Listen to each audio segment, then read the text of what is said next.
All right. Next, we got a nation that's got the coronavirus, political turmoil, a political coup going on, and it's not America. It is Myanmar. Yes, the long awaited segment on Myanmar that we talked about that was turning into a running gag. I decided I just can't let it stay at running gag status. I had to do an update. So I looked into Myanmar and I wanted to see what was going on in Myanmar. And the political coup continues to go on. It looks like the military has really got control of things, and like there are forces and people there and names that I don't really understand. So you know, like I understand what a political coup is, but there are things that I do not understand that I would need to understand to kind of more accurately comment on. But what I do understand is this. This issue involving COVID testing since the coup. So, prior to the coup, there was a steady level of around 20,000 tests per day in Myanmar. The military coup starts on the 1st of February, and by the middle of the month, COVID testing in the nation of Myanmar has completely ceased. Like it's just gone. Which sort of tracks with a general collapse of hospital services, which had been going on through all of March, all of April, all of May, where it appears there are basically no COVID tests done at all whatsoever. Even when they started to kick back on in June, the amount of testing has been anemic. Only in July, starting to get back up to about 75% of what it once was. You see this frenzy of testing here. And what this tells me, guys, is people and doctors in the area, now that they had access to the test, started to realize that they had a problem on their hands, which is why they were testing all these people so quickly, so furiously, which is why these test numbers are coming back up so fast here. Meanwhile, the other big thing here has been oxygen, which you guys mentioned in the last segment. Oxygen, a big problem in Myanmar. They do not have oxygen in many of the hospitals, and there are a lot of allegations of hoarding of oxygen by the military junta that claimed control of Myanmar. So essentially, the military is getting theirs and leaving the people to die. Meanwhile, saying, no, no, no, it's fine. It's fine. Everyone, please stay at home. Don't fight us. Yeah, I remember we were hearing a lot about the coup in the early days, and then it was just absolute radio silence. I didn't hear anything for a long time. And I mean, that's why they, are choosing these moments, is because we're all preoccupied with our own stuff. But yeah, I mean, this is looking to be really bad over the course of winter. I hope that we can, that something happens. I don't know as much as I should, but it's going to be an ugly winter for them. And I think a lot of news services don't know as much as they should, though, because one of the things that gets really tricky when you get a nation state getting this unstable is it's hard to know what is actually going on because the project of finding out what is going on gets ever harder. The more communication lines break down, the more clandestine the military junta or the coup operators are. So like, yeah, no, I mean, part of it, what you're getting at is just look, Western news is very domestic. I actually think that that's actually probably a fair statement in most countries because it's not like Chinese news is super preoccupied with the rest of the world, right? Like, they tend to keep the news cameras looking inward, and obviously North Korea does the same. So most news is local. Like I think it's a problem. Like if you want world news coverage, you have to want to go find it. You have to get up from your chair physically and go and walk it because unlike domestic news which gets dropped in your lap or dropped in your pocket on your phone, world news you actually have to get up off the couch and kind of go and find somewhere. Be on the internet, but like it's not just going to be right up on your YouTube channel unless you set up your YouTube to follow BBC and Deutsche Welle and France 24 and other news outlets from around the world, NHK if you want like Japanese news or something like that. Well, and to cover this stuff has got to be like covering a war zone, and that takes money and infrastructure and support for the people who are on the ground doing it. And there's not money in journalism anymore. No, that's another problem, and I mean, this is getting a little in the weeds, but like, Syria. Why is Syria so hard to get straight news out of? In no small part because a lot of the news coverage field has been left to state financed actors to do the work of reporting the Syrian conflict when it should be traditional news style outlets going in there, and they're just not interested in doing that because that's not where the money's at. It's the problem with the for profits. Um, yeah. I was just going to say, in particularly in Myanmar, there was a lot of the external journalists seemed to be trying to get out as quickly as they could. So there was a mass exodus of international journalists, and I wonder that because, say, Facebook it became the internet in Myanmar, wasn't it? I think that was the country that they became the de facto internet. That there was like a single place that was easy enough to shut down most of the internet for the country. So I presume that's how they've been able to close down so much of the news coming out of the place as well. That's another good point. So this coup starts right when vaccines are starting to widely become available. So like everyone who has the ability to get back to a country that is safer and is going to have access to the vaccine is reasonably going to do that. Like if I was a journalist in Myanmar at that time and I did not have the vaccine, maybe one of you guys would feel different. And if you do, I'd like to hear your reasoning on it. I could not imagine staying there because I believe so badly in the cause of journalism. Like the people need to know. Like there's no even as like clearly I like the news. I do a news show. Like I would stay and cover a story, put myself at some degree of risk. But like you got to weigh out living to fight another day. I'm not trying to be Marie Colvin, and I'm not talking like Marie Colvin now. I'm talking when she was just missing the eye. Like I'm not trying to end up like her. And frankly, there's no great reward for ending up like Marie Colvin. No, the people who cover this sort of conflict in these dangerous areas, they're a special breed of person, and they run towards danger. And we saw that last summer in the Portland riots, and and in Syria and places. But there reaches a point where even those people get out. Yeah, and running. I also think it's in a weird way. It's one thing to catch a bullet in a war zone as part of the story. Because then at least like you're at least part of the story, right? Journalists get shot in Warzone. Journalist catches COVID in Warzone does not actually enhance the story that you were trying to cover. It is really kind of like a reflection of like, wow, this journalist seems a little cuckoo bananas, not necessarily pricing in risk fully accurately here. Yeah, no, I don't think it's ideal. So here, let me pivot to another story about political turmoil, just because like this is kind of a sign of the times. Hey, remember y'all are old enough, and I am too, to remember when Tunisia had the Arab Spring Revolution like a decade ago? We're back. We're back. We're having yet another one. I'm old enough to remember when Facebook was going to save democracy. You just brought them up in the last episode.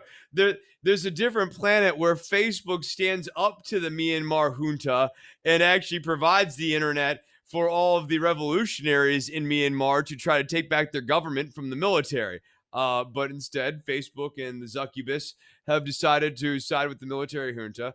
Right now, oh, hello, Chesterfield cat. Right now, we have in Tunisia the president, Kais Saied, suspending parliament and sacking the prime minister because they have like a parliamentary system.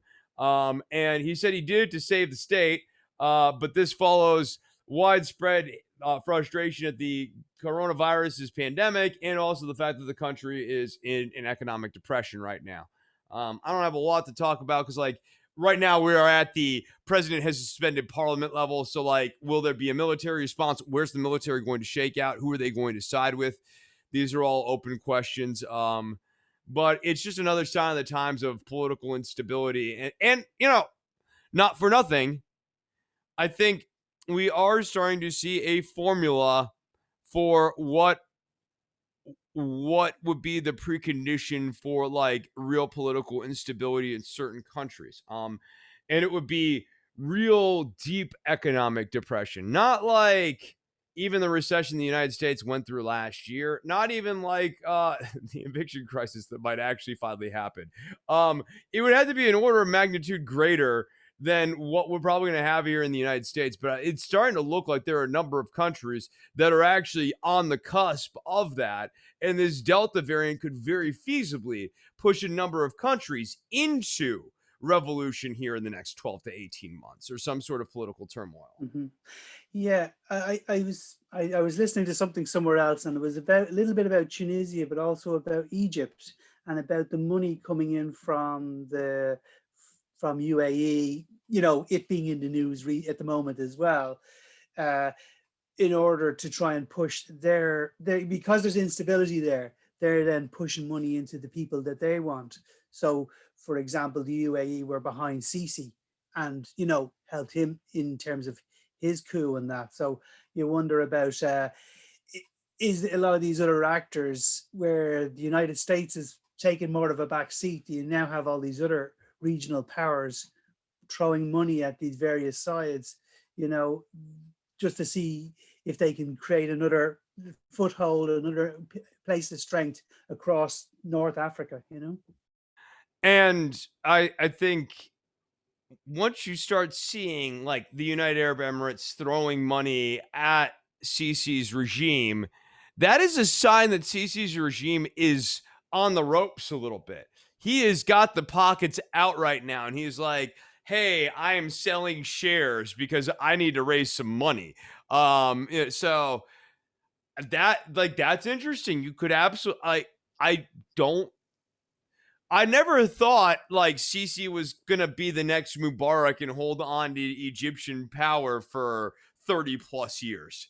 It always seemed like he's been tenuous. And COVID could very much be the straw that breaks the camel's back there in Egypt. No, absolutely no pun intended there. It's kind of like the South America in the 80s, where both sides were funding both, U.S. and Russia were funding both sides in these smaller countries. And then it would be easier to just pick up the pieces afterwards. But it's in the information age and during a global pandemic. And, or how much more of this are we going to see before COVID's over? Because this is going to be, like you said, the long winter. This could be just like the foreshocks of stuff like this happening. Yeah, I certainly think worst case scenario, we are settling in for another good 12 months of really, really high COVID numbers. And meanwhile, that doesn't new things could come out. Like, you know what I mean? Like it's not like the coronavirus is the only disease on the planet. Uh, the and the coronavirus fatigue thing, at least here in the United States, earlier on the previous segment, I was talking to Finbar about masks. Here, my experience, and I think this has been kind of across the board with panelists, is mask fatigue. I am seeing people across the political spectrum, and it's not just right wingers at this point here in America, who don't want to wear their mask, who think the mask is like a real, even with the numbers back into six figures, they're just in their heads, COVID's been over since July 4th. Everyone was saying it. The news was saying it. They were saying it on Fox and CNN and on my local news. And Biden was saying it. And everyone was telling me that COVID was going to be over in July. I've got my vaccine. I don't need a mask anymore. Plus, those government guys and the Fauci and everybody, they're always fighting about whether you need a mask or you don't need a mask or whatever. It's like eggs. Are they good or are they bad? I don't know. I'm not wearing a mask. I don't like it. I got my vaccine. That's a real problem here in the United States. People aren't wearing masks. Yeah, that's what I'm seeing is just, everybody's just over it. Even my doctor was like, I went and said everybody's vaccinated, you can take your mask off, and that's fine as far as it goes. But like we've talked about on the show and you've talked about for since this began is, no, summer it's going to lighten up, but people are done with COVID, but COVID is not done with people. Yeah. For my own personal life here, I have been racking my brain a little bit about the sort of most tactful way to address with the parents of all the students that I teach that I want them to get the vaccine. Obviously, I would prefer that because it would be more safe, but I'm not like here to scold them into getting the vaccine. But it is my job as a teacher of 15 students, and that's a rotating cast of people come in, people go out. I'll lose one and I'll gain one in a week, or I'll gain two and I'll lose one in a week, or something like that. um it's my job to try to keep all of these people maximally safe, and I'm trying to find the best way to explain to them, without bringing up like the Democrats or the Republicans or Trump or Biden or any of that stuff, that my only concern here is keeping your kids safe and keeping the kids of other parents safe, and that I have a responsibility um, at all times as a teacher to provide a safe environment for all of these students. And that involves keeping them safe from anything that could cause them physical ailments, whether that's smoke or a virus or something like that. Like I don't smoke around the kids either. Why not? It's my freedom. Well, it's not safe for your kids. It's like putting your kids at risk. The fact that I've had to like sit and really like think this out and everything is a real sign of the times. Because like to me, I would hope that this would be like, in my brain, it should be like one sentence of like, hey, please go and get the vaccine. But if you don't want to get the vaccine and for any reason you feel sick, please just do a Zoom lesson or something like that. I don't have any PTO. So like if I get sick and can't work, I'm like going to be broke. Like I'm cutting into, like, I'm not gonna be broke. I'm cutting into savings, which, is not cool. You don't want to be doing that. Um, One thing actually, like what you're saying, I was up in Northern Ireland last week, which is part of the UK, and it's covered by the Boris Johnson and by their recommendations. So they had a full opening a couple of weeks before I got there, and up the north, nobody is going by the full opening. Everywhere you go, they still say can't come in without a mask. So the actual premises, people are being way more strict because they just don't they don't trust this opening up again, because we've seen it time and time again, and they're basically saying, we'd rather be safe than sorry. And it's amazing. And I asked somebody about it, and they just said, we're not stupid here. That's it. Just because you tell us to do that, we're not going to do it. And it's found it that actually people over here, both south and north of Ireland, are actually more in tune and than the government. They're more security conscious than the government are, safety conscious. Well, yeah, up here we are that stupid, and we are ready to just, power through COVID and just full speed ahead. And like Chris was saying, it's both sides at this point. And people I talk to here are saying, I just don't know what to believe anymore, because even if they're a Democrat, they say this, like the CDC goes back and forth 3 times in a week. So they don't know what to believe. They got their shot. They're just done with it. They're going to just get on with their life, and whatever happens, happens. And it's interesting to hear your perspective on what you're seeing there versus what me and Chris see here, and are just horrified. Yeah, I mean, I'm legitimately worried that I'm going to like suffer some attrition of students. Like, I think there's a real chance I'm going to lose at least 1 to 2 students from this. Like, when my request is essentially, please do not make me liable for making other children sick, and please do not put me out of work because I will not have any money, and I'm not going to come to you to ask you to subsidize me. But like realistically, if you're going to sit there and be like, well, I have the freedom to not get the vaccine, blah, blah, blah, and you get me sick with COVID-19 because you didn't want to do your part on this, like, hell yeah, I want to sue your ass and give me COVID-19. at least speak with a lawyer and see where that can go. Yeah, no, that's ridiculous. All right. Next, here, I'm gonna open with this. Because I think the obvious impulse for people will be to volunteer this. The United States has nearly 3,800 nuclear warheads, according to nuclear analysts, which is an obscene amount of nuclear weapons. There's no good reason to have that many nuclear weapons, and we have more than enough to blow up the planet many times over, and probably more than enough to ensure that the entire United States will in some day succumb to radiation poisoning, God willing. So I look forward to that day. If COVID doesn't get me, the radiation might. Um, I say all of this because the impulse as I bring up this next story will be, yes, but the United States has nuclear weapons. So I just want to cut that one off the pass right now. The US has too many nukes. We should not have as many nukes as we have. We need to do more to get rid of the nukes.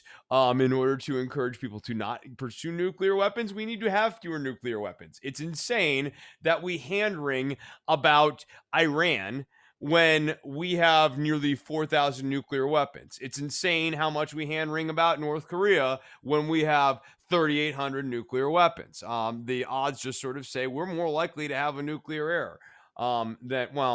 Okay, developing countries more likely have a nuclear error just because they're stupid. They're not, or not stupid, but like unaware of how to handle nuclear technology, and nuclear technology is really dangerous. So like if you're running like a crackerjack mid 20th century sort of military like North Korea is, and you're experimenting around with radiation like our military did in the mid 20th century, things tend to go wrong because you don't have enough technology to do things safely. I know this from studying United States history. Yeah, go ahead, Robert. I'm Yeah, ranting human here. beings learn by mistake, but doing that with nuclear materials and nuclear weapons is not great. Like that's not good. No. So I say all of this because our next story really focuses in on China expanding out their nuclear capabilities, and they seem to be doing so right now. So China, it's already been known, has about 200 nuclear warheads. Again, United States has 3,800. I'm aware. However, the issue here when we are talking about China is that they have been developing out nuclear silos in the Xinjiang province, which is the closest to Europe, closest to the United States. Would be a fantastic place for them to launch nuclear weapons and project nuclear like weapons into the Western Hemisphere. Like that would be where you'd want it to be. And they appear to be currently underways with developing yet another nuclear site, which would likely double their nuclear capabilities. So on one hand, you're tempted to go, well, they're going from 200 to 400. The United States has 3,800 nuclear weapons. Granted. Another way of looking at this story, though, is that in the midst of the coronavirus outbreak, which I'm not like saying they like engineered in a lab and released into the world or whatever, but like, look, there are real questions about what they knew and when in the tail end of 2019 that are still very reasonable open questions that like serious people in the medical community have about like how much did China really share with the global community when it came to what they knew and when they knew it, and how much did they withhold to save face? So there's still that out there. While that has been occurring, it appears China has concurrently, rather than becoming like a better global partner, been working on projects to figure out how to blow us all up. So, like, when you put it in the context of that, and then also a lot of these other Chinese stories, like, for example, the first crackdown in Hong Kong. Finbar, you're going to give us a little rundown on China going to Tibet here. Like, you start to put all of these stories together, and not unlike on the last episode when we were talking about the environment, they all start to make a certain flavor of like, oh, the planet is dying. In the case of China, oh, China is sort of moving to malign actor status in a serious way. Yeah, they've really done a hard pivot. And I don't know if COVID accelerated what they were going to do or what happened, if they've changed their plan. But they've done a hard pivot from the Belt and Road Initiative. And here's money for infrastructure. And we just want to be your friend, to carrier groups and nuclear weapons. And we're going to be the dominant player on the global stage now. And much more of a like traditional like empire America sort of strategy. Empire China. I mean, they have a head start on. I mean, we in America like to think we invented imperialism, but let me tell you about the Han Dynasty, my friend. No, yeah, but I- talking like the soft power and the modern equivalent of that. Like they went from we're your friends to, global like military power. They did what looks to me like a hard pivot, and I'd be interested if anyone else knows more about that gap. Sorry. The thing I was thinking about that is that essentially all along the sort of the way they see it, because I think there was some talk of some countries starting to push back against the Belt and Road because there are other people either coming in. I know I'm trying to think of the name of the country in Africa, and they've started to sort of reject some of the ports that China was going to be building, and they've said they don't want to go with them now. And so, though the nuclear locations may not be, although they'd be the nearest ones to hit Europe, they're not for Europe. They're for much closer. They're for Pakistan, they're for Iran, they're for India, they're for much more local, but they are again a show of force in the region where they're trying to spread out, and that maybe that's much more of a traditional sort of show of force in their local region as opposed to for against the wider world. So it's not necessarily anything to do with the States at all. No, actually, that's a great way of putting it. So, like, another frame of this, yeah, 'cause especially, we're United States and we come from like kind of progressive lefty backgrounds. So, like, we think about our nukes and we're like, geez, Louise, we have way too many nukes. I think a better way of thinking about this story, like, one way of thinking about this story is this is a better way. Yours, I think, is the best way. So, a better way of thinking about it is what if the United States all of a sudden decided that they were going to double their nuclear arsenal? The obvious question would be for what and why? Like, whoa, oh, wait, what? And I'm against this. Now, I think that that's actually the right impulse because, like, the pushback would be like, well, again, China has less nukes than the United States, so it'd be like, what if the number one power doubled their nuclear arsenal? Like, why would that's a different psychology or whatever? That's fine, and that's a valid point. However, I think it's still a question that India and Pakistan, both of whom are nuclear powers, are going to be asking reasonably so. It's irrelevant for them. China has more nukes than them, and now all of a sudden they're doubling their nuclear weapons. That's freaky deaky. Yeah, absolutely. And also, I suppose maybe China sees Russia as an easier target, so to speak, to push power to show its power against as well. I mean, whatever about the amount of nukes they have, I don't know whether or not they have the money to put into into keeping up that kind of a race with China. This is a good point too. Right now, Russia and China, especially from like Western sensibilities, we assume that they're sort of in alignment. But they do not have this formalized relationship at this point. There's really not a lot of evidence to suggest that like Putin's regime and Xi are like super close. And it is very possible to see them engaging in maritime conflict or conflict over maritime passages here in the coming months and years because there is now all of these passageways that are thawing out thanks to our dying planet. Up north where Russia and China share sea space. And both of them, these are new sea passages, both countries would see value and utility in laying claim to. And essentially, it's a potential for them to be at heads with one another relatively quickly if they don't figure out um, a way to create some sort of detente on that. And that will be interesting to, I mean, look, if there's drilling options up there, let's say there's a really big oil field up there that gets discovered.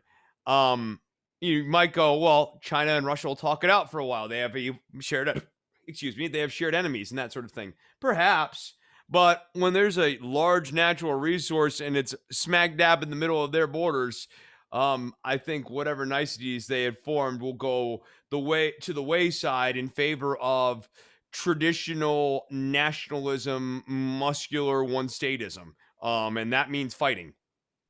Yeah, Putin needs China more than China needs Putin, and I think that's understood by both of them at the moment, just as my read on it. But yeah, if they discover like Saudi levels of oil under the ice somewhere, then all bets are off. Yeah, here's the flip of that though. Putin needs oil more than China needs oil. So it might very well be a situation where Putin needs to fight.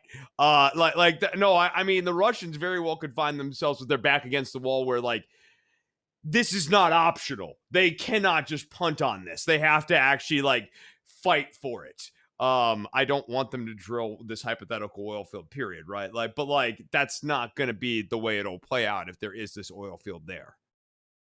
Well, yeah, we're all learning that what we think should happen and what we know is going to play out are vastly different. And we all just have to adapt to that new reality.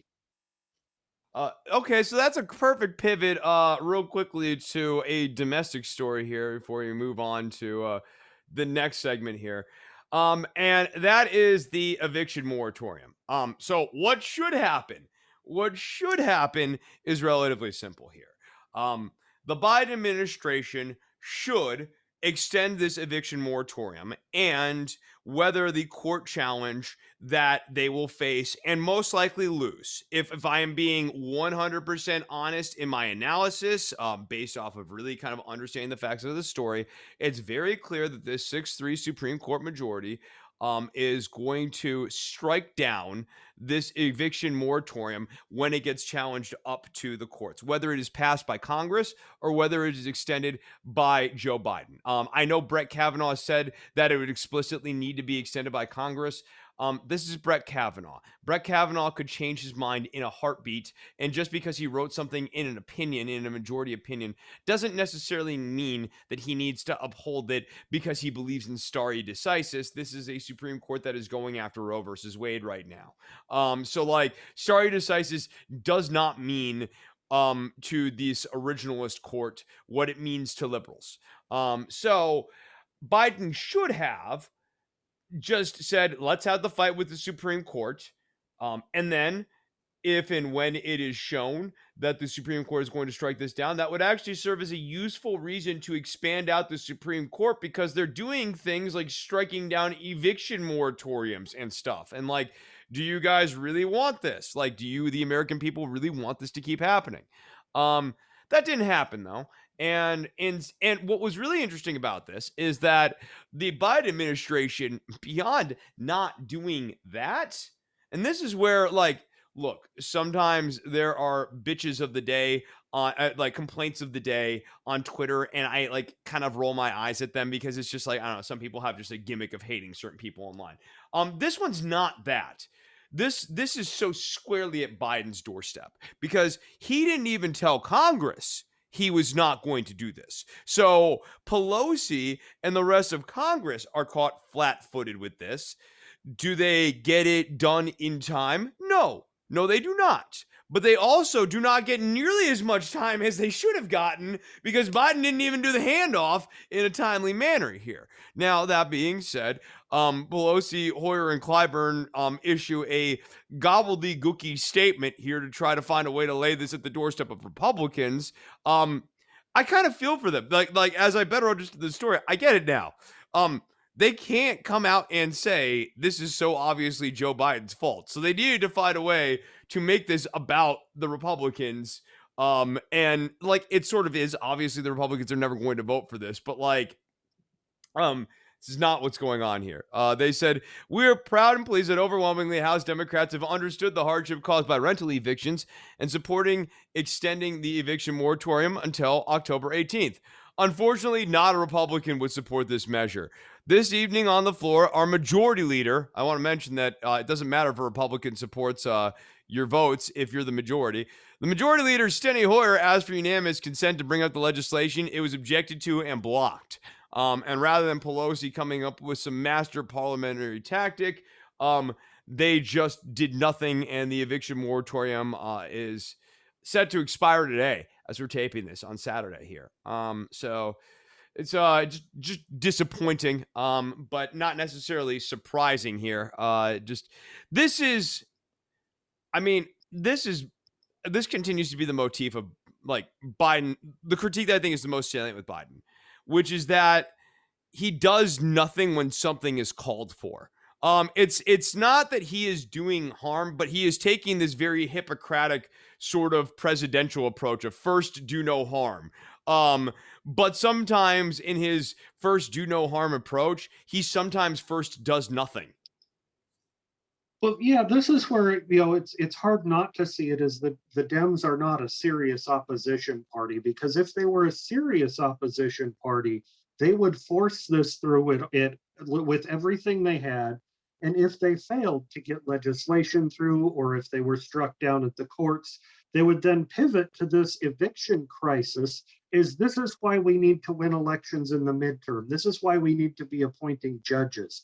And the Republicans don't want you. Millions of Yeah, the homeless. Republicans want you evicted. Right? Like, the Democrats have found a way to make this about themselves when, like, the clear political strategy here, and it's the truth, so it has the benefit of being truth, is Right. the Republicans, Brett Kavanaugh, wants your ass on the street. The Republicans aren't voting for this because they want your ass on the street. Yeah, no, it's they aren't good at, yeah. But instead, let's go on vacation, because this can simmer for 6 months and it'll be fine. Vote blue no matter who. I mean, here's another way of thinking about this too. It's like, I mean, at this point, why do they need a recess? And could they not do this via Zoom when they've been doing a lot of other things via Zoom? 2 or 3 years ago, we would be asking them to do something that they had literally never done before. And so it'd be, it's a new thing. It's not like unheard of or unprecedented. Much in the same way, like, look, online voting or voting on your phone seems far-fetched, but we do mobile banking through our phones, and somehow we manage to not all go bankrupt. So, like, clearly something works. Like, there's a way to do this in a secure way. If I can do banking on my phone in a secure way, probably a way to do voting, but it'd feel weird the first time. Same thing I would say with, like, remote Congress, but, like, now they all have practice with it. So there really is absolutely no excuse. And yeah, I'm with you. I think here's what I think should happen is the Democrats shouldn't ever allow Congress to go into recess, and they should start doing like the recess appointment gimmicks and shit that McConnell used to do. Absolutely. I mean, they should play. If you were ever going to play hardball going into the midterms, this is the moment. And what did they do? Well, we're going to go on vacation. Like, really? Seriously? I mean, I just think, like, here's the other thing. At this point, we have not even heard thing one about another coronavirus relief bill.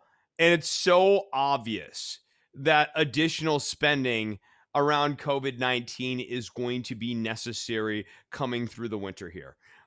So yeah, no, like the Democrats on a leadership level are very behind. I mean, that includes even some of our own favorite Democrats who are like, doing this and that, and they're not bad things. Like, Liz Warren had a nice showing going after a billionaire or whatever, and that's fine. Like, look, these are all well and good, but like, I want Sanders and Warren to be working on, and AOC to be working on the next coronavirus stimulus package at this point. Like, and sort of priming the pump for what we are so obviously going to need here in 2 months.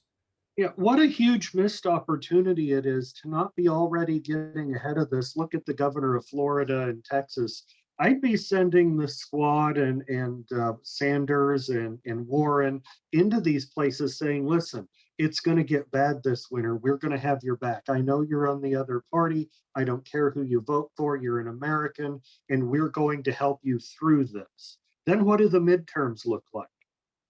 We will discuss that and more about our moron Congress here in the next segment of Don't Worry About the Government, coming to you very soon.